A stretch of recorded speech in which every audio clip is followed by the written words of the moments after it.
कृपाल मंचस्थ समस्त आचार्य बंधु,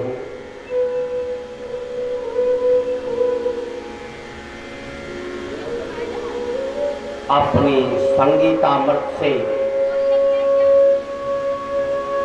मंच को रसात्मक बनाने वाले सभी संगीत के पुरोधा, समुपस्थित भक्त समुदाय, मातृशक्तियां, बहनें, बेटियां और राष्ट्र के गौरव बच्चे, यज्ञ के मुख्य यजमान अंचला देवी शिवकांत पांडे जी, इनके सभी परिजन पुरजन, पंडित विमल चंद पांडे जी, लालचंद पांडे जी, श्रीकांत पांडे, सभाकांत, कमलेश कुमार, नागेश कुमार, अमरेश कुमार, मनीष कुमार, आशीष कुमार, विपिन, नितिन, अभिषेक, विवेक, सौरभ, प्रांजल, अक्षित, देवी मायरा, आयुष्मान दुबे और पधारे हुए समस्त छोटे बड़े बच्चे, यह अतिशय सौभाग्य है कि पंडित शिवकांत पांडे जी ने अपने पूर्वजों, प्रिय माता पिता स्वर्गीय पारसनाथ पांडे एवं माता द्रौपदी देवी को काया श्राद्ध देने के लिए उद्यत होकर उसके अनुष्ठान में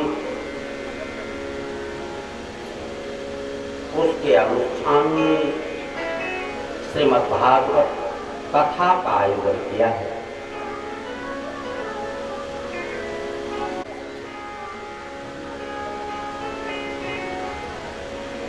महाराज परीक्षित निराहार रहकर 6 दिनों तक कथा श्रवण करते रहे।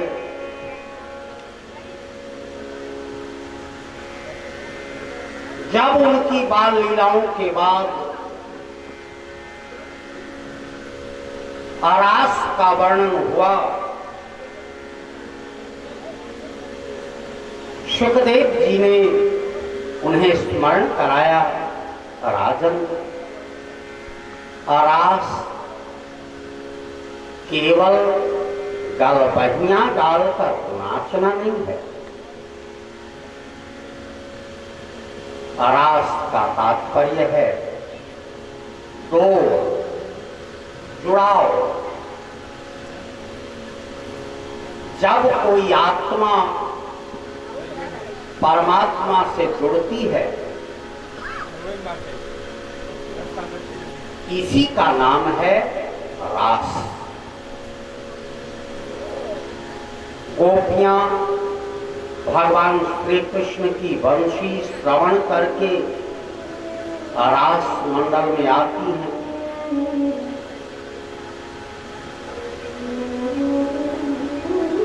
सब कुछ श्री कृष्ण को समर्पित करती हैं और रास की अधिकारी बनती है। ध्यान रखना, रास का अर्थ कृष्ण के चरणों से डोर का जुड़ जाना है। महाराज परीक्षित ने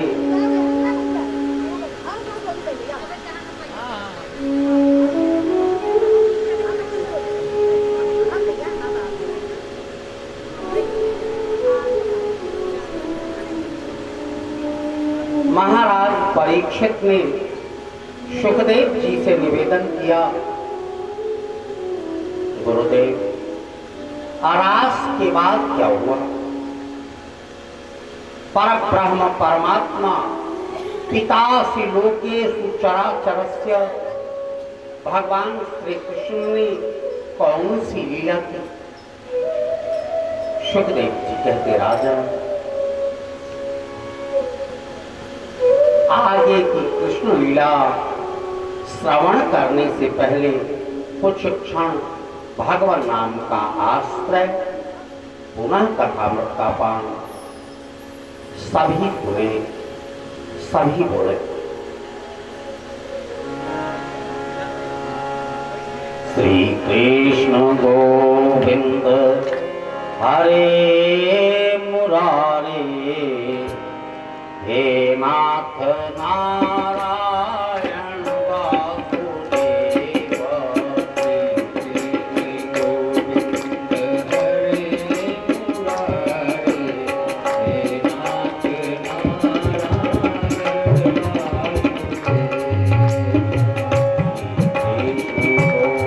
हरे मुरारे,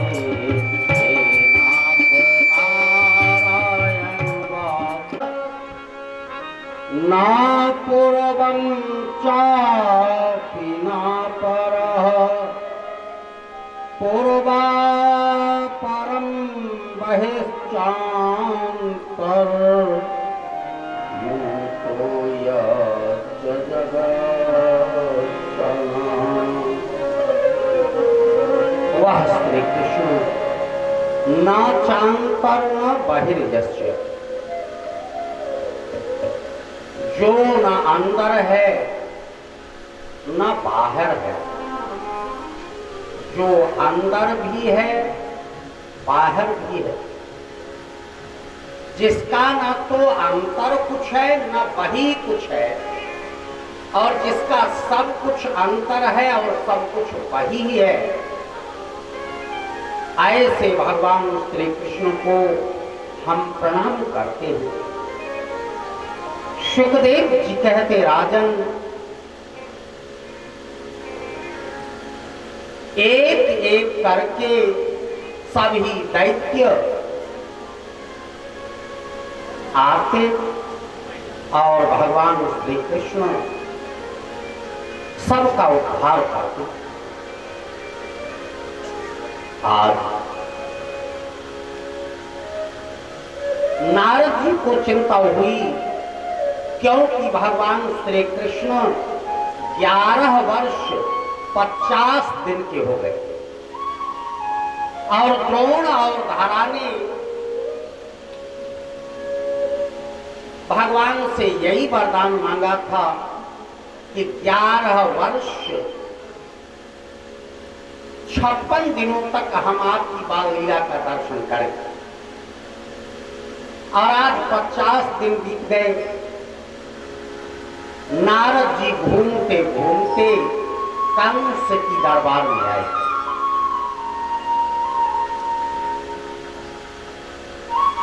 कंस ने उठकर प्रणाम किया। दिन रात सोचता रहता था, यह कृष्ण ही मेरी मृत्यु है, यह कृष्ण ही मेरी मृत्यु है। सुखदेव जी कहते राजन, भय से ही सही, लेकिन कृष्ण को याद तो करता है दिन रात।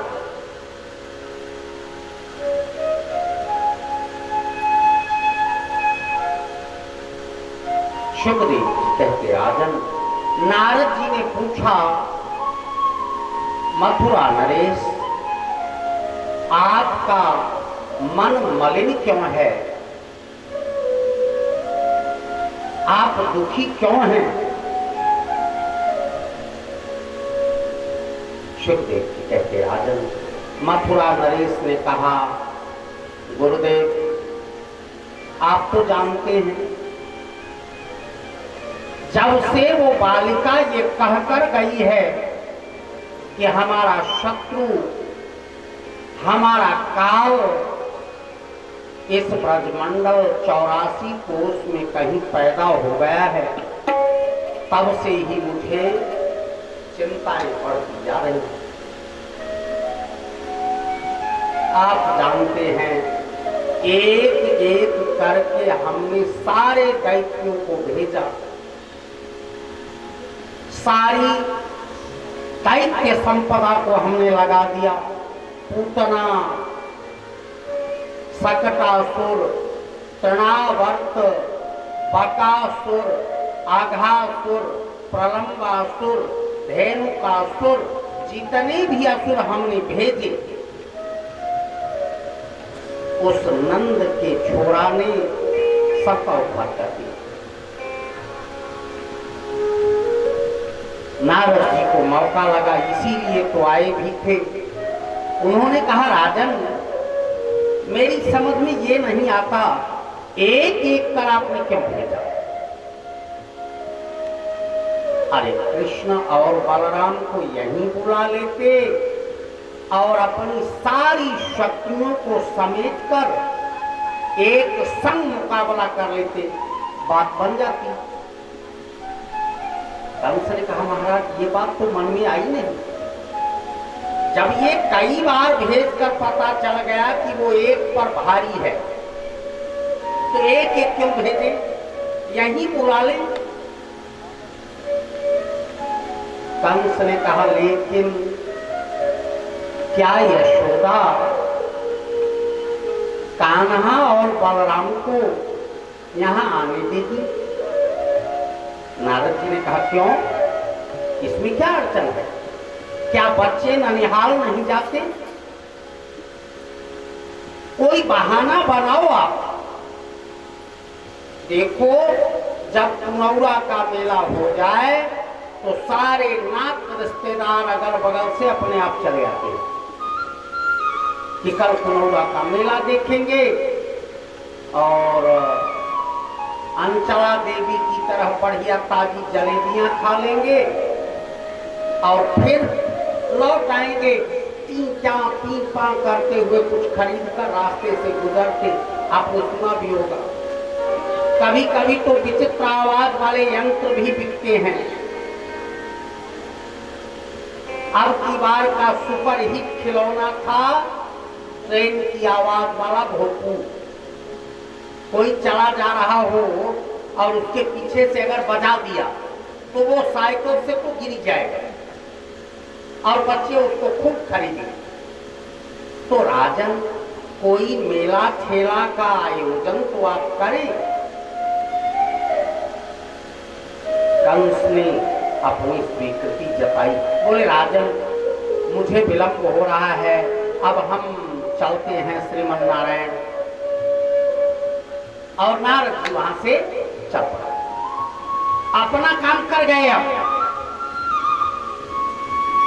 इधर कंस ने अपनी चांडाल चौकड़ी बुलाई,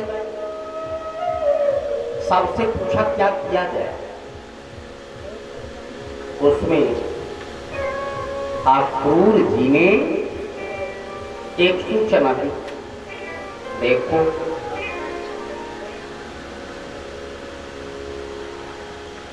अगर धनुष यज्ञ का आयोजन किया जाए, धनुष यज्ञ के मेले का आयोजन किया जाए, तो कृष्ण और बलराम ननिहाल आ सकते हैं। कंस ने कहा, ये बात तो ठीक है, तो कोई मेले का आयोजन किया जाए, दोनों भाई आ जाएंगे। यही तय हुआ। और इधर नारद जी वहां से चलकर सीधे भगवान श्री कृष्ण के पास आए, जहां आज एक दैत्य का उद्धार कर दिया बलराम जी ने। पहली बात, बलराम जी ने किसी को गोविंदाय नमो नमः नहीं किया है। जो धेनुकासुर था वो मधुबन में रहता था। मधुबन में बहुत सुंदर फूल फल थे, लेकिन वो इतना दुष्ट था कि किसी को खाने नहीं देता था। ग्वालों ने बहुत दिनों से नजर लगाई थी कि मधुबन के फल बहुत अच्छे हैं, वहां चल के खाना चाहिए। और वो दैत्य वहीं गधे के रूप में रहा करता था। और गधे के रूप में रहकर दोनों पैरों से किसी को मारता था। सबने आकर बताया था कि देखो यहाँ जो दैत्य रहता है वो गधे के रूप में रहता है। भगवान ने बलराम से कहा, दाऊ एक काम करो, इसका उद्धार कर देते तो मधुबन के फल खाए जाते। सारे ग्वाल बाल मधुबन की ओर चले। धेनुकासुर आया और आज बलदाऊ ने इस गधा रूपी दैत्य की दोनों टांगे पकड़ी और उठाकर एक वृक्ष की जड़ पर क्यों गिराया तो गोविंदाय नमो नमः हो गया। हास परिहास करते हुए सारे लोग आ रहे थे, लौट रहे थे। गाय आगे आगे, कुछ ग्वाल बाल आगे आगे, कुछ बछड़े पीछे पीछे, फिर सारे ग्वाल बाल, सबसे अंत में कन्हैया।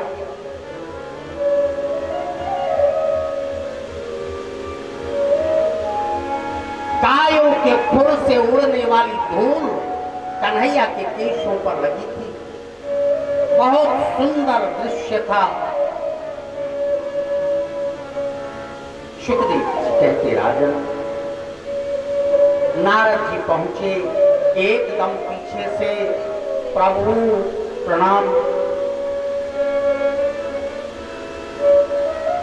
कृपा कर आप बताएंगे क्या?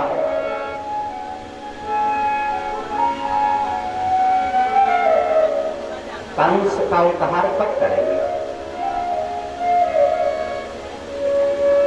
भगवान ने मुस्कुराते हुए कहा, नारद जी जब आप कह कर आए हैं तब। नारद जी को तो केवल यहाँ की बात वहां की बात यहाँ पहुंचा देंगे।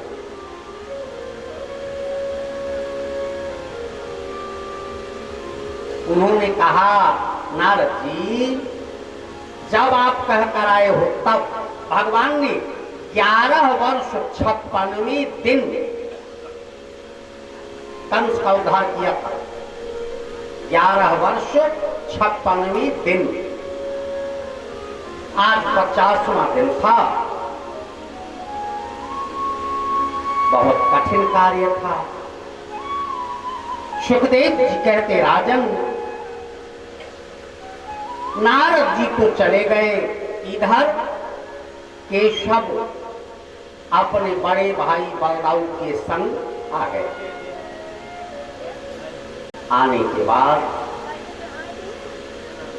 शाम को सभी ने भोजन प्रसाद एक संग बैठकर पाना शुरू किया।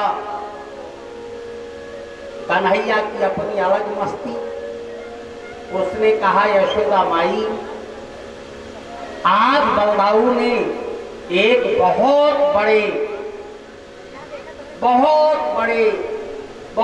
बलशाली, बस यही कहते, बहुत बलशाली। मैया ने कहा, कन्हैया तो क्या कहना चाहता है? बोले, कुछ नहीं, जीवन में आज पहली बार बलदाऊ ने बहुत बलशाली। आगे भी बोलेगा। कन्हैया ने कहा, गधा मार डाला। बलदाऊ ने अपनी थाली फेंकी। देख मैया, ये हमेशा ऐसे ही कहता है, हमारा परिहास करता है। मैंने गधा मारा था कि दैत्य मारा था? कन्हैया ने कहा, मैया ग्वाल बालों से पूछिए। ग्वाल बालों से पूछा गया, क्योंकि ये जो दैत्य था वो गधे के रूप में रहता था, तो मरने के बाद गधा ही रह गया, रूप बदलने का मौका नहीं लगा, जैसा था वैसे ही मर गया। ग्वालों ने कहा, दैत्य रहा होगा लेकिन मरा तो गधा है। अब बलदाऊ की त्योरी चढ़ गई और इधर कंस ने सारे दैत्यों को बुलाया, उनसे मंत्रणा शुरू। सबने कहा देखो अक्रूर यदुवंश के महामंत्री हैं, क्योंकि कंस तो बहुत बड़ा राजा था ना। जो छोटे छोटे सामंत थे उनका एक एक महामंत्री कंस की दरबार में था। तो यदु कुल के महामंत्री जो थे अक्रूर जी वहीं रहते थे, अपने राज्य का प्रतिनिधित्व करते थे और जो आवश्यक चीजें उनके कुलवंश परंपरा और राज्य से होती उनको नंद जी को सूचित करते। कंस ने बुलवाया, उनसे कहा अक्रूर मैंने धनुष यज्ञ का आयोजन किया हुआ है और ये आयोजन मल्ल युद्ध का होगा। मैंने सुना है कोई यशोदा का एक बेटा है, वो बड़ा बलवान है, बड़े बड़े असुरों को मार देता है। अब जब इतना बहादुर योद्धा है तो मैंने अखाड़ा बनवाया है, इसी में युद्ध होगा, मल्ल युद्ध होगा। दुनिया भर के पहलवान यहां आकर अपनी कला का प्रदर्शन करेंगे। तुम चले जाओ, कृष्ण और बलराम को ले आओ। अक्रूर जी के हाथ से तोते हो गए हक्का बक्का। बोले राजन आप कह क्या रहे हो? बोले मैं क्या कह रहा हूं, आपको जाना है, कृष्ण और बलराम को ले आना है। क्या करेंगे आप? बोले सच बताऊं? देखो उनको ले आओ, उनका वध करूंगा। अक्रूर जी का हृदय फिस उठा।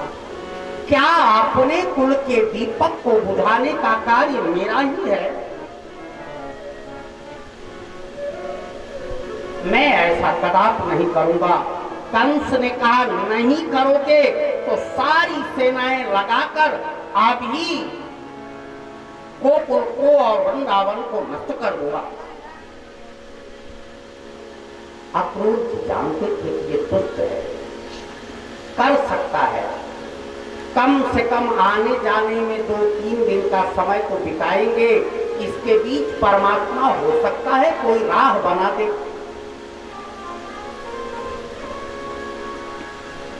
अक्रूर जी वहां से चले, अपने सारे यज्ञवीरों को उन्होंने बुलाया, गुप्तचरों को भेज कर बुलवाया। एकांत में यमुना के किनारे एक सभा की गई, उसमें उन्होंने कहा देखो मैं जानता हूं कंस दुष्ट है, वो यदु कुल का नाश करना चाहता है। मैं चाहता हूं कि जब तक यदुवीर कोई शेष रहे, यदु कुल का एक भी वीर शेष रहे, कृष्ण और बलराम को खरोच नहीं आना। सबने हाँ कहा, पूरे राज्य में फैल गए और अक्रूर जी रथ लेकर आए। जब रथ नंद भवन पहुंचा, इसके पहले ही अक्रूर और कन्हैया की भेंट हो गई। अक्रूर की मन में विचार करके 11 वर्ष का हो गया होगा। 11 वर्ष से मैंने उसे देखा नहीं, राज्य कार्यों से अवकाशित हम हो ही नहीं पाए। संयोग देखो आप अवकाशित हुए भी तो मृत्यु के लिए लेने जा, कैसे कहूंगा, क्या मैं कह पाऊंगा कृष्ण से कन्हैया चल मैं तेरा वध करूं। अक्रूर जी विचार करते चले आ रहे थे। उसी समय एकांत में कन्हैया चले आ रहे थे, रथ के पास आए, बोले काका राम राम, मैं यशोदा का बेटा कान्हा। अक्रूर की आंखें ठक ठक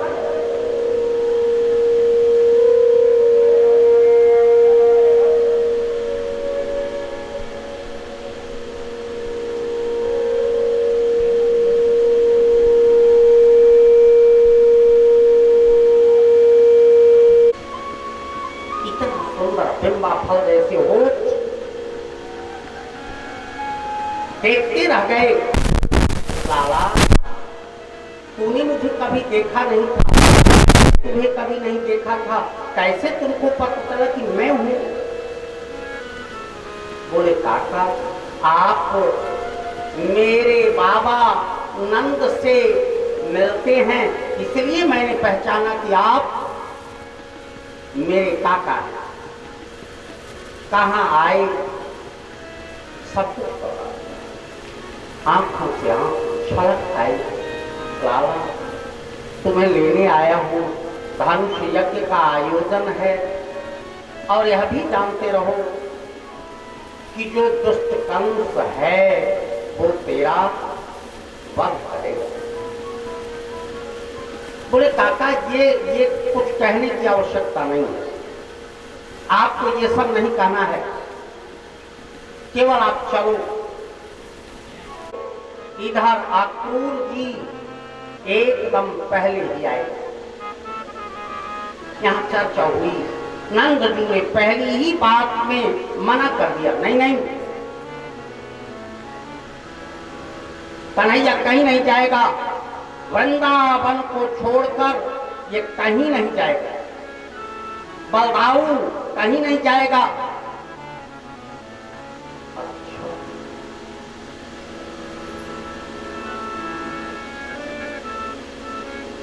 यशोदा धीरे से अक्रूर जी ने केवल इतना कहा था कि कन्हैया के ननिहाल में धनुष यज्ञ के मेले का आयोजन किया गया है, इतना ही कह पाए थे। तब तक कन्हैया और बलदाऊ आ गए। कन्हैया ने जिद करना शुरू किया, हम मामा के घर जाएंगे, मेला देखेंगे, आप हमको मना कर नहीं सकते। यशोदा कन्हैया की जिद के सामने झुक गई। उन्होंने कहा, जाओ, करके हाजिर। अपने सारे यदुवीरों को बुलाकर नंद जी ने एक प्रस्ताव रखा कि सारे यदुवीर कृष्ण की सुरक्षा को बनाकर चलेंगे।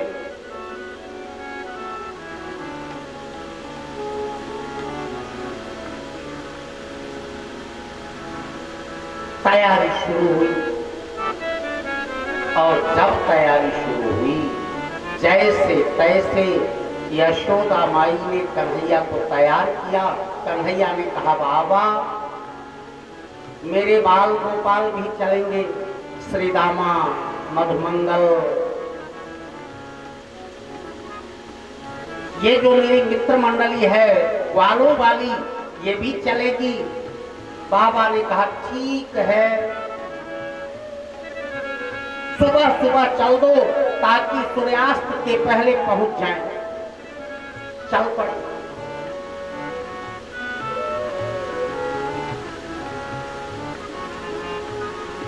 और जब चल पड़े तो उस समय सारे ग्वाल वाल आगे आगे, कन्हैया और बलराम रथ पर, यदुवीर आगे पीछे, नंद बाबा अपनी टोली लेकर आगे चले।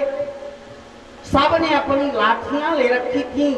सब ने आज प्रातःकाल सूर्य की शपथ खाई थी कि जब तक यदि कुल में एक भी वीर रहेगा तब तक कन्हैया को कोई स्पर्श नहीं कर सकता। ग्वालों की मंडली के संग अक्रूर जी यमुना तट की ओर चले। गोपियों ने कहा, अक्रूरो नाम कह कश्चिद क्रूरः पुत्रोऽपि जायते। अरे इसका नाम अक्रूर किसने कह दिया? ये तो महाक्रूर है, हमारे प्राण धन लिए जा रहा है और इसका नाम अक्रूर। ये अक्रूर नहीं है, महाक्रूर है।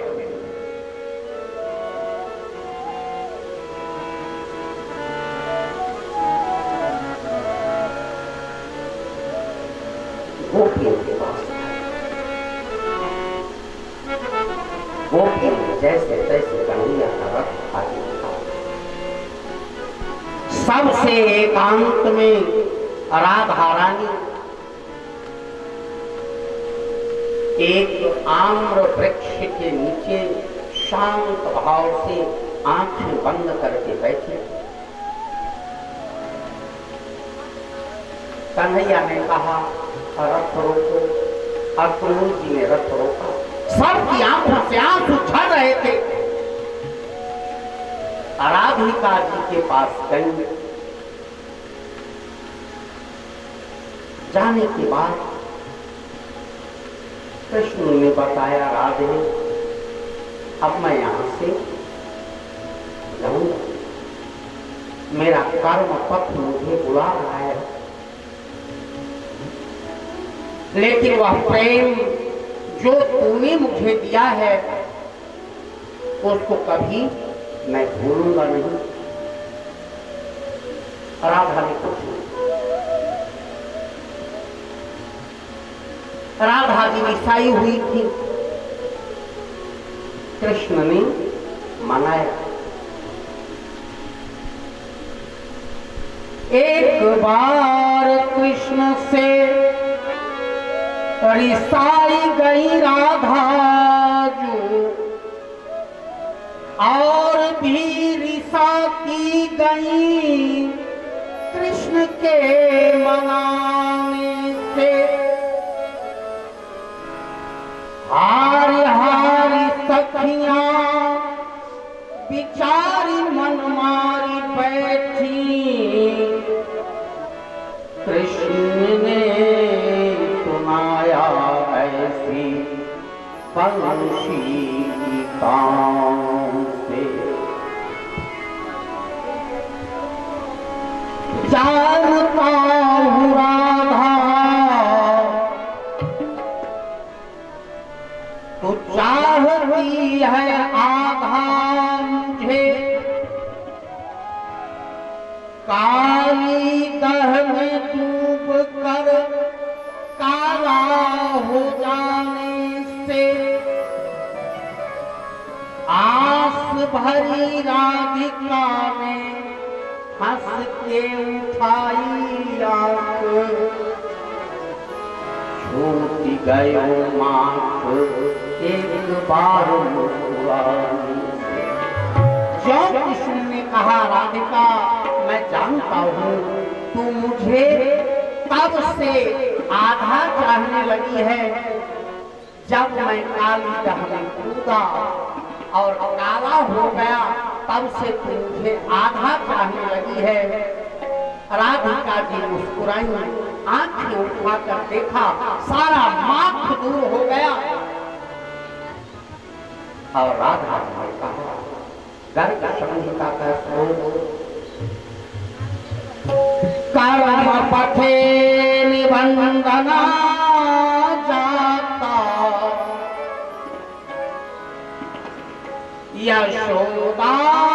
यशोदानंदना गृहा।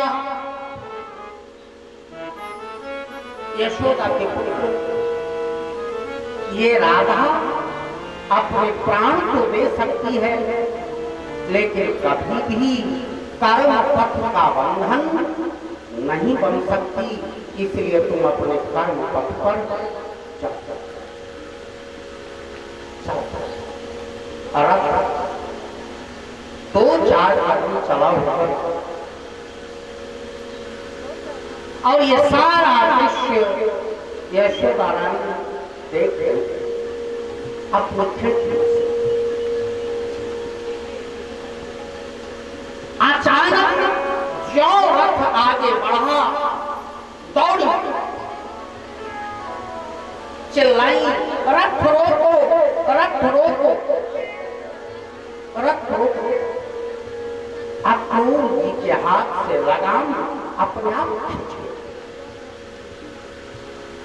रथ रुका। कन्हैया ने पीछे मुड़कर देखा तो यशोदा माई दौड़ी चली आ रही।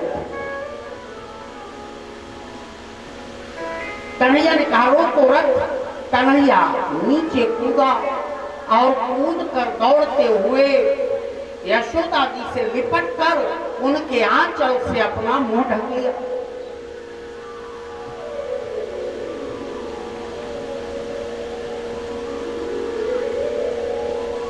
नीचे से ही आंचल के पूछा, मैया न जाऊं क्या?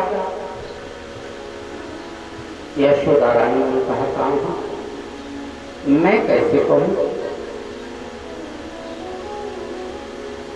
क्योंकि कर्म पथ पर जो बंधन होता है वह कभी माता पिता नहीं हो सकता। माता पिता को चाहिए अपने पुत्रों को शिक्षा दे, उनको स्नेह तो ही है, लेकिन उसके कर्म पथ में वो बाधक न बने। माता शत्रु पिता वैरी जैन बालो न पाठुता। वह माता पिता शत्रु हैं, जिन्होंने अपने बच्चों को अच्छी शिक्षा नहीं दी, संस्कार नहीं सिखाए, वे शत्रु की तरह होते हैं। शुभदेव कहते राजन। यशोदा ने कहा, लाला तो जा। मैया तो रोका क्यों? बस एक बात के लिए रोका। क्या? लाला सुनती हूं तू देवकी का बेटा है, अगर देवकी वहां मिल जाए उससे एक चीज मत कहना। बोले क्या? ये मत कहना कि यशोदा रानी ने बासी रोटी पर माखन और नमक लगाकर तुझे खिलाया है, अन्यथा देवकी समझेगी कि ये बांझन दूसरे के बेटे की सेवा कैसे करेगी। ऐसा कहकर यशोदा की आंखों से अजस्र आंसुओं की धारा प्रवाहित हो गई। कन्हैया भी रोने लगे। सूरदास ने सूर सागर में एक पद लिखा है, कन्हैया का जवाब सुने। यशोदा जी ने केवल यही कहा था, लाला देवकी को ये पता न चले कि मैं तुम्हें बासी रोटी उस पर माखन और नमक लगाकर देती थी, ये मत बताना। और कन्हैया कहता है, भैया दुनिया की सारी चीजें तो भूल सकता हूं, लेकिन तेरा माखन, तेरा नमक, तेरी बासी रोटी ये तो कभी नहीं भूलूंगा।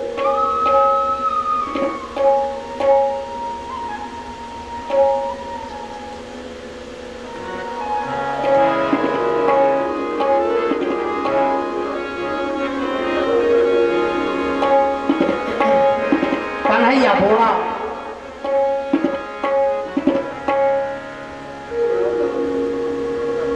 मैया मैं तो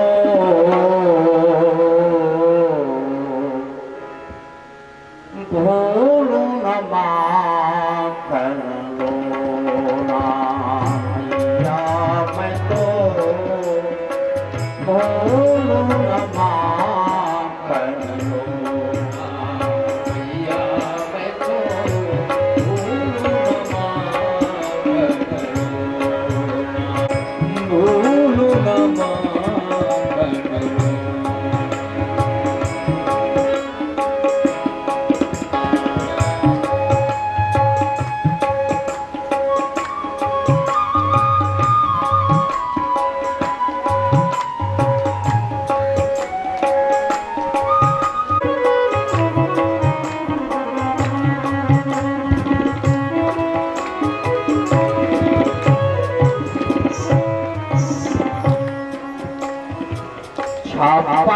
भोग भूलो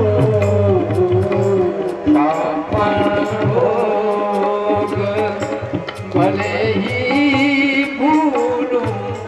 सूरदास जी कहते हैं देखो माँ बेटे का खड़ी रो रही है, आंचल में अपना सिर छुपाए कन्हैया